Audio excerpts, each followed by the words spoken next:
And welcome to the DOGFATHER'S Toys. Today we're not going to talk about toys, we're going to talk about basically a biography. The real $6 Million Man.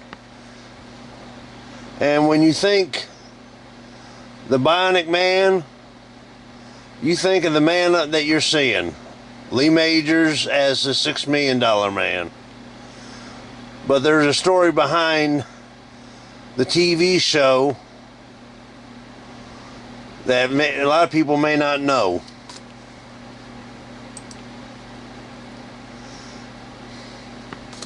This here is NASA test pilot Bruce Peterson. And if it wasn't for him, we may not have gotten the $6 Million Man. He was an aviator. He joined NASA in 1960. He became a test pilot in 1962. And on May 10th, 1967, he flew the M2F2.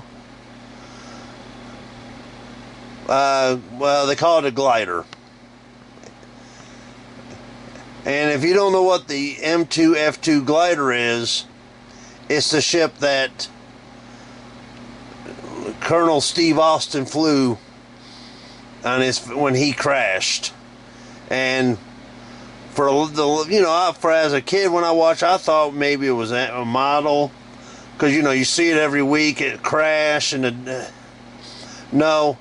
That was real footage of Bruce Peterson crashing the M2F2.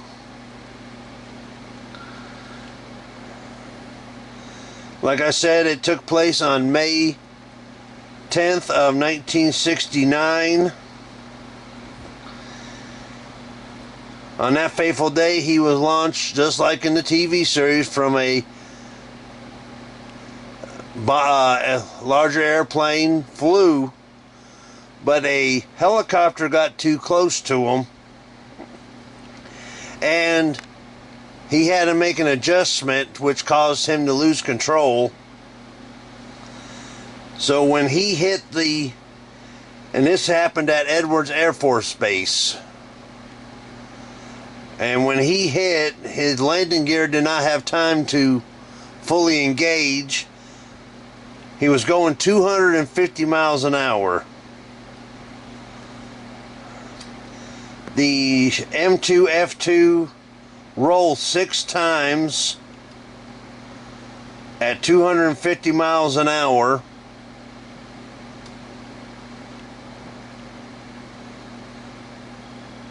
And let's see. I'm reading my notes. I wrote a bunch of stuff down. Okay. But unlike the $6 Million Man here, he did not lose a right arm and 2 legs. He suffered from a fractured skull, broken teeth, broken bones in his hand,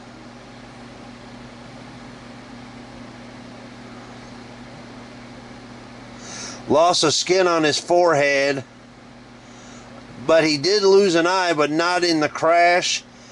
During his time in the hospital, he developed a staph infection which caused him to go blind in his right eye.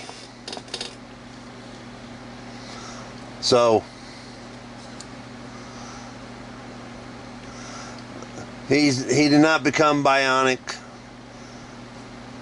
Well, future writer Martin Candon used to crash to write a book called Cyborg, or as we know it as the $6 Million Man. And from there, Steve Austin, the Bionic Man, was born. There's a picture of the crash. It was what you saw every week was actual footage of the crash. And they say there's one scene in the $6 Million Man where you can see the helicopter got too close, and he had to make an adjustment and lost control.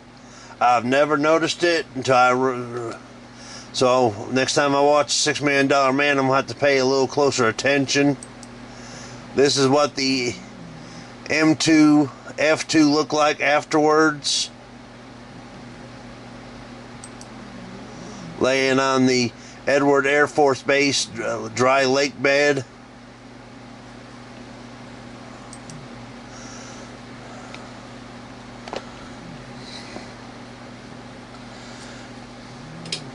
The M2 F2 was rebuilt, flew several more times after it was rebuilt, and now sits at the Smithsonian Aerospace Museum. So if you ever go to the Aerospace Museum in Washington, D.C., you could go by and see the famous glider that inspired the $6 Million Man. I've been to it. I didn't know it was. I probably seen it, but didn't recognize it. I was in my senior year in high school. We took a trip to Washington, D.C.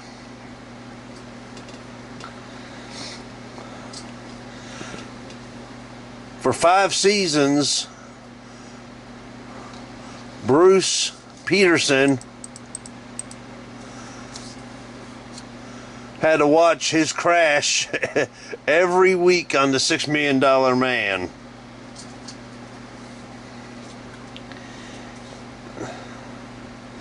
And in 1975, Bruce Peterson told the Associated Press, what we saw on TV is about why he remembered until he blacked out. Oops, sorry. Until he woke up upside down.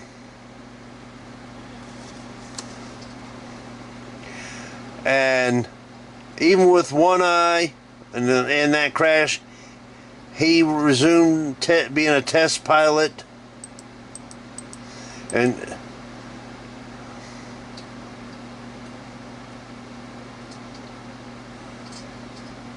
here's him at later in life after the crash.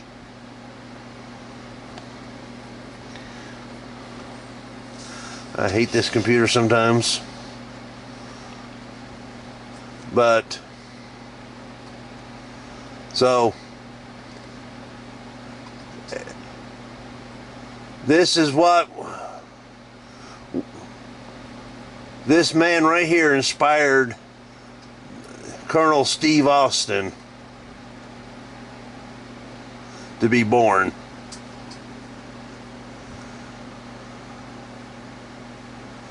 And I'm trying to read the bottom here. This picture was taken in 1972. NASA pilot Bruce A. Peterson. If you just give me a second. I know he passed away. I think it was 1981 he passed away. So I thought there'd be a nice little short video showing that real stuff sometimes, real life experiences sometimes lead to fictional TV series that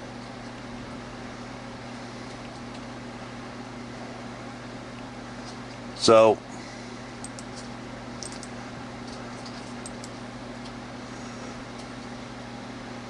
well, that's it for today's video. Let's see if I left anything out of my notes.